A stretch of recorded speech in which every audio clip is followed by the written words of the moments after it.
Many Virginians heard tornado sirens and saw damage in their area. The South is cleaning up after a large, punishing outbreak of severe thunderstorms that produced about 24 tornadoes Wednesday into Thursday morning.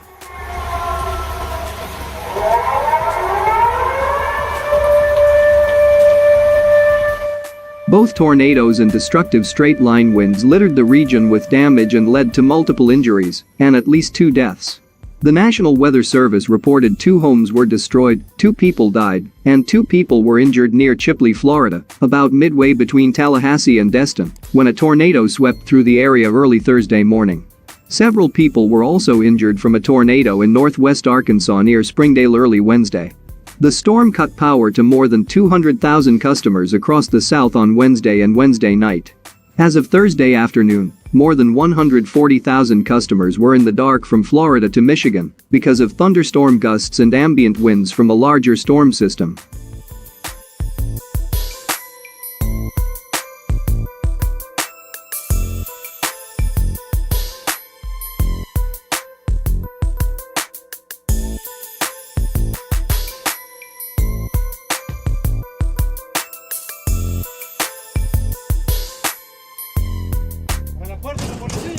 Tonight, El Salvador is under state of emergency after a deadly weekend of gang violence. The National Civil Police reporting 14 people murdered on Friday and 62 the following day, making Saturday one of the deadliest days in 30 years. Es algo que nosotros como salvadoreños no podemos permitir y por eso es que estamos acá. On Sunday, Congress approving emergency powers to loosen arrest rules and empower the National Police for the next 30 days. Por mí está bueno que han aprobado porque fíjese que hay demasiada violencia, mucha injusticia pues. Salvadorian police reports the notorious MS-13 gang is responsible for the recent killings, immediately making arrests, posting pictures on their social media of them detaining alleged gang members. Se metieron con el gobierno y con el presidente equivocado. Vista abajo, señor. The new decree also taking effect inside prisons. President For the last 3 months, this type of civil unrest has become the norm as demonstrators protest ongoing kidnappings and violence, as well as mostly stagnant wages in the face of soaring inflation.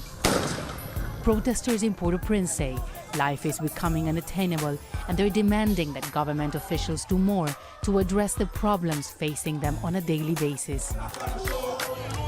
Traders can't take to the streets, our children can't go to school because of the kidnapping and crime. Rising costs and inflation are only making things worse for us. Bakeries that make the bread most Asians rely on every day could soon be forced to shut down due to supply shortages and rising costs.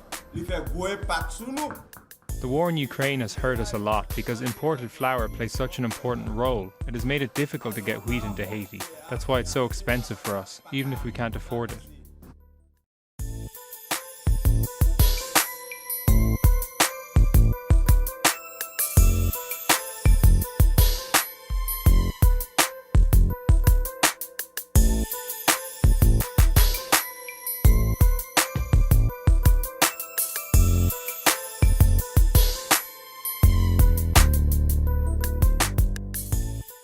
In East Flatbush tonight, balloons and candles graced the spot where that 12-year-old little boy was shot and killed innocently while sitting in the passenger seat of that car last night. Gun violence in this city is getting worse, it seems, by the day, and this community is doing everything in its power to change it.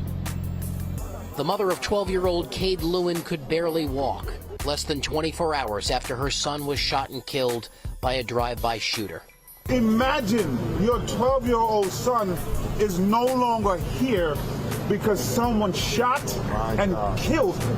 And as politicians and community activists made the same call to stop the violence as they've done so many times before, this mom who just lost her son bravely sat beside them. Our kids can't sit in our cars! Our kids can't be outside! Tonight on the corner of East 56th Street and Linden Boulevard, anti-violence groups pleaded to break the cycle of violence. Not in my hood! Not in my hood! We just hope that they are not here again, and that's the whole message of tonight. The streets here on Linden Boulevard and 56th Street are lit up with neighborhood watch tonight. Police don't have a motive in this shooting, and they still don't know who did this. They're looking for that suspect. If you have any information, you're asked to call Crime Stoppers. And you heard Jumaane Williams in that piece, and like he said, if you saw something, say something, and don't be afraid to do it. Look, this was a painful interview to do, and as you're about to see, it is a painful interview to watch. But Simone Thomas wanted to speak with us to make sure her son's killer is caught. I am broken. I am torn. I am. Simone Thomas struggled to speak Wednesday. I'm just searching for the words to adequately describe the pain of losing a child. I sat up all night trying to think. What? Don't go nowhere. No, it's friends. The way he be. Thomas is a proud, present mother who is active in her son's life. She says that makes his death even more shocking.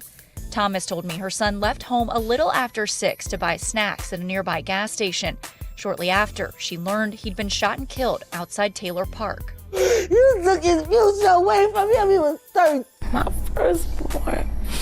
Whyquita Wells, Sierra, and her 11-year-old sister were driving together to the grocery store Monday afternoon. We left at home.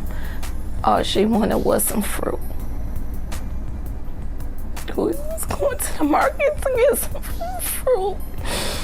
Just a few blocks from their home here on Madeline Street near 7 Mile and Hayes, someone fired shots at their SUV. 2 bullets went through the rear taillight and into Sierra's back. I was calling for Sierra. She wasn't cautious. And I jumped out the car and said, "Somebody help me, please. Somebody help me. My baby's been shot." The police took Sierra. They grabbed her and threw her and put her in the back of the car and took her to the emergency room. She died at the hospital. You have no idea who would have wanted. We don't bother nobody.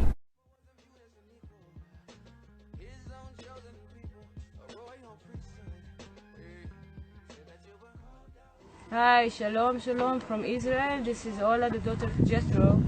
And I just heard that you black people that was stolen from Africa to America, that you don't know who you are, but you are the children of Yahweh, the children of Israel. And I'm telling you, you have to come back to your homeland, here to Zion, to Jerusalem, because us the Gentiles, we do need you. We need you to come and pray, because you are our saviors. You're the one that was chosen by Yahweh to live in this land, not the Jewish people, it's you. You were stolen from Africa, they deceived you, they told you that you are slaves, but you actually the children of Israel. And it's time just to come back. Come for your people, come back for us, come back for the whole Gentiles, because only you gonna save us. So please come back to Zion. Tiger uppercut!